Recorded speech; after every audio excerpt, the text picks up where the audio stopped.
Pas de pause dominicale dans les négociations concernant Alstom. L'État et Bouygues seraient sur le point de trouver un accord. Il ne resterait que des points à négocier. L'État veut racheter 20% du capital d'Alstom détenu par Bouygues.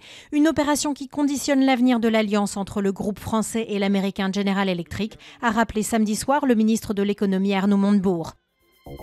Le secrétaire d'État américain John Kerry arrive au Moyen-Orient, une mission ultra délicate au chevet de l'Irak. Washington a promis d'envoyer 300 conseillers militaires pour aider l'armée, mais exclut la possibilité de frappes aériennes réclamées par le gouvernement irakien. Sur le terrain, les insurgés sunnites progressent dans l'ouest irakien frontalier de la Syrie, où ils entendent créer un État islamique.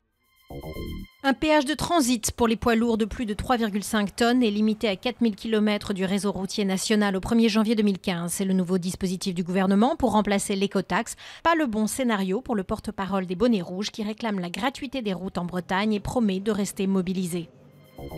Le groupe parlementaire UMP a prêté à son parti 3 millions d'euros tirés de sa dotation à l'Assemblée après les législatives de 2012 et sans que ses membres soient au courant. Une information confirmée par Christian Jacob.